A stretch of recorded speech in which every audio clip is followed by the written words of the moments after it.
Hello everyone, आज हम पढ़ रहे हैं chapter 10 motion and measurement of distances. इस चैप्टर के अंदर हम देखेंगे कि स्टोरी जो हमारी ट्रांसपोर्टेशन की है वो कैसे हुई, कैसे हमने ट्रांसपोर्ट्स को इवॉल्व होते हुए देखा, ये सब पढ़ेंगे। इसमें बहुत सारी एक्टिविटीज़, बहुत सारी स्टोरीज हैं, लेकिन टॉपिक बहुत कम है, तो 5-10 मिनट का ही चैप्टर है, उससे बड़ा चैप्टर है नहीं है ये।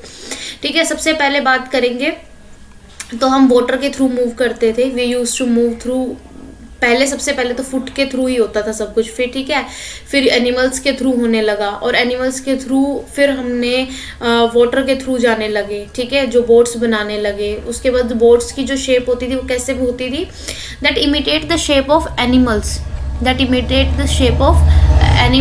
इन द वाटर, ये सब। फिर उसके बाद इन्वेंशन, जो सबसे बड़ी इन्वेंशन थी वो व्हील की हुई। ठीक है, उसके बाद हम कार्ट्स बनाने लगे, कार्ट्स को यूज़ करने लगे, एनिमल्स को यूज़ करने लगे ट्रांसपोर्टेशन के लिए। उसके बाद सबसे बड़ी जो एक अगली इन्वेंशन थी वो थी स्टीम इंजन की। फिर रेलवेज बने, एंड ऐसे हमारा सब कुछ ट्रांसपोर्टेशन में इवॉल्व होता गया। ऑटोमोबाइल्स आ गए, उसके बाद एरोप्लेन्स आ गए, तो these things evolved with respect to time. ठीक है, और उसके बाद कुछ नहीं है, उसके बाद ये एक्टिविटी दी हुई है कि डेस्क को मेज़र कैसे करते हैं। किसी भी चीज़ को मेज़र करने के लिए सबसे बड़ी चीज़ है आप उसके सामने बैठे। ठीक है, उसके सामने आप जब बैठेंगे तो आपको पता चलेगा कि उसको मेज़र कैसे किया जाता है। ठीक है, उसको साइड व्यू से नहीं देखना, उसको बिल्कुल सामने से देखना है। That's how you gonna measure things. ठीक है, उसके बाद हम जैसे हथेलियों से माप लेते हैं, क्योंकि कि किसकी कितनी बड़े इंचेस हैं, ऐसे माप लेते हैं, उंगलियों से माप लेते हैं, वो सब, क्योंकि हर किसी का हाथ अलग है तो उसकी मेजरमेंट्स अलग आएंगी। तो मेजरमेंट का कंपैरिजन वो होता है, मेजरमेंट का मतलब ही क्या है, मेजरमेंट का मतलब ही ये है कि किसी भी अननोन क्वांटिटी को आप नॉन क्वांटिटी के साथ मेजर कर रहे हो। जैसे बार्टर सिस्टम होता था ना पहले, उसमें क्या होता था कि गेहूं की क्वांटिटी के हिसाब से 2 किलो गेहूं, 4 किलो टमाटर, तो दे नो देर कि वो बार्टर कैसे कर रहे हैं। लेकिन फिक्स क्वांटिटी, एक फिक्स क्वांटिटी, हम जो फिक्स क्वांटिटी होती है जैसे सेंटीमीटर हो गए, मीटर हो गए, इनको हम बोलते हैं यूनिट्स। ठीक है, इनको बोलते हैं हम यूनिट, एंड जो नॉन फिक्स क्वांटिटी होती है उसे बोलते हैं हम यूनिट्स। ठीक है, और मेजरमेंट का मतलब होता है किसी भी नॉन क्वांटिटी को अननोन क्वांटिटी से कंपैरिजन करना। ठीक है, और वाइस वर्सा। ठीक है, ये चीज़ होगी। उसके बाद बात करेंगे, एक हम कहें 12 फीट की कोई चीज़ है, या हम कहें कि भाई 12 हमारे हैंड के साइजेस हैं, तो हैंड के साइजेस सबके अलग अलग होते हैं ना। तो स्टैंडर्ड यूनिट ऑफ मेजरमेंट हमारे पास फ्रेंच ने क्रिएट किया था ये standard in 1790s। Measurement called metric system. ठीक है, इसमें यूनिफॉर्मिटी है, सब साइंटिस्ट इसको मानते हैं, इसको बोलते हैं एसआई यूनिट्स, और SI unit of measurements, that's called international standard of unit, also known as international standard of unit. SI units हमारे पास 7 हैं, लेकिन हमें यहाँ पे सिर्फ मीटर पढ़ाया गया। ठीक है, तो 1 मीटर में 100 सेंटीमीटर होते हैं, और 1 सेंटीमीटर में कितने होते हैं हमारे पास, 10 मिलीमीटर, और 1 किलोमीटर में कितने मीटर होते हैं, 1000 मीटर। ठीक है, ये हमने याद करना है, ये हमें पता होता है। ठीक है, किलो का मतलब थाउजेंड्स में होता है। ठीक है, किलोग्राम हो गए, किलोमीटर हो गए, that's 1000। Correct measurement of length कैसे लेंगे, जैसे मैंने आपको बताया था, जब भी आप किसी चीज़ को मेजर करेंगे तो यहाँ पे ये डायग्राम देखिए, जहाँ पे बताया गया है कि आप उसको बिल्कुल सामने से जो देख रहे हैं तो एग्जैक्ट आपको पता चल रहा है, लेकिन ना इस तरीके से पता चल रहा है, ना इस तरीके से पता चल रहा है। तो एसआई यूनिट्स हमारे पास 7 हैं, जो हम सिलेबस आगे पढ़ेंगे उसमें पढ़ते रहेंगे, लेकिन अभी के लिए एसआई यूनिट्स हमारे पास 7 हैं, जो हम आगे पढ़ेंगे सिलेबस में, as we follow the syllabus NCERT books class by class. लेकिन जो इसमें लिखा है वो इतना ही है। कर्व्ड लाइन को हम कैसे करेंगे, कि हम क्या करेंगे, कर्व्ड लाइन में हम वो ले लेंगे, क्या कहते हैं उसे, थ्रेड ले लेंगे, और यहाँ से यहाँ तक थ्रेड, मतलब मान लो जैसे कर्व है, ये कर्व है, तो एक थ्रेड के एंड को यहाँ पे फिक्स करेंगे, यहाँ से ऐसे लेके जाएंगे थ्रेड को, यहाँ तक रखेंगे, और उसके बाद उसे स्ट्रेट करके हम मेजर कर लेंगे कि स्केल के साथ ये कितने मीटर या सेंटीमीटर का है। ठीक है, उसके बाद मूविंग थिंग अराउंड अस, जो चीज़ें हमारे पास मूव कर रही हैं, तो moving thing around us is means we are talking about distance. ठीक है, डिस्टेंस में क्या होता है, कोई चीज़ यहाँ से यहाँ कितना मूव की है, या यहाँ से यहाँ कितना मूव किया, ए पॉइंट टू कोई भी चीज़ अगर बी पॉइंट पे गई है दैट्स कॉल्ड इट्स डिस्टेंस।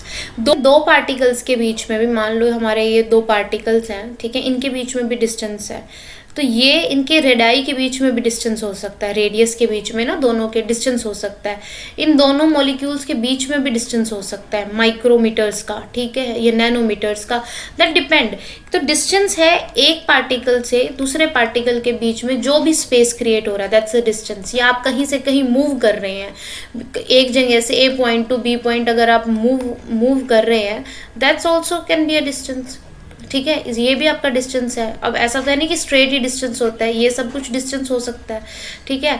तो हम एक पॉइंट से बी पॉइंट में जो भी स्पेस होता है that's called distance. And things moving around us aren't ऐसे मूव कर रही है but they are travelling distance, ठीक है। उसके बाद बात करते हैं मोशंस की। मोशन क्या होता है, ठीक है, मोशन डिफरेंट टाइप्स के मोशन होते हैं हमारे पास। मोशन क्या होता है, motion is seems to be some kind of change in position of an object with time, ठीक है। एक चीज़ यहाँ से यहाँ जा रही है that's called its moving, it's in motion, ठीक है।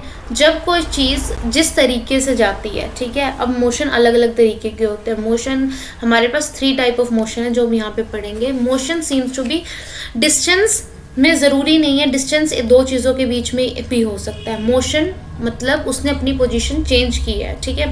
मान लो कि ये दो पार्टिकल्स हैं, इन दो पार्टिकल्स के बीच में डिस्टेंस है, मोशन नहीं है, लेकिन यहाँ से कोई चीज़ यहाँ गई है, इन दोनों के बीच में जो डिस्टेंस है, ठीक है, जो डिस्टेंस है इन किलोमीटर, वो तो डिस्टेंस है, मतलब जो they are how much they are far apart, एक दूसरे से कितने दूर है, that is calculated by the distance.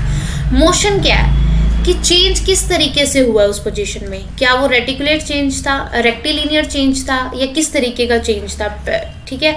तो अभी हम टाइप ऑफ मोशन देखेंगे। टाइप ऑफ मोशन हमारे पास 3 तरीके के हैं। पहला है रेक्टिलिनियर मोशन।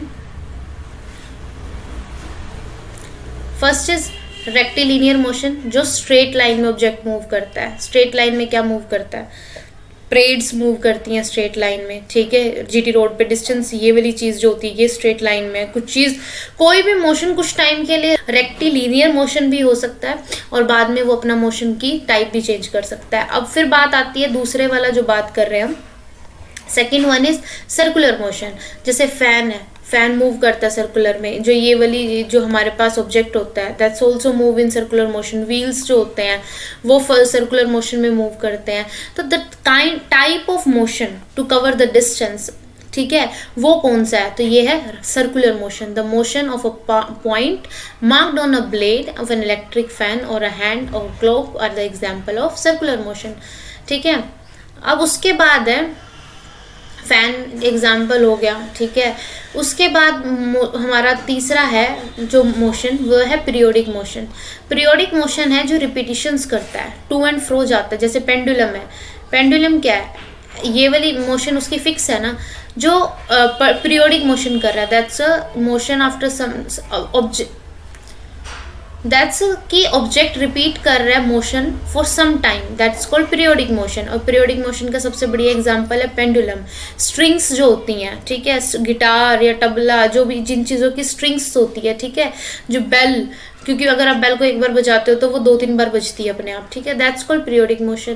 तो that's all about this chapter, और कुछ नहीं है इस चैप्टर में। हम देख लेंगे circular motion, periodic motion, rectilinear motion देख लिया, एसआई यूनिट्स देख ली, यूनिट ऑफ मेजरमेंट्स देख लिया हमने, तो सारी हम चीज़ें देख सकते हैं। इसके क्वेश्चन सॉल्व करके देख लेना, अगर नहीं हो तो लेट मी नो, और शेयर करो और पढ़ो अच्छे से। See you in next chapter, bye bye.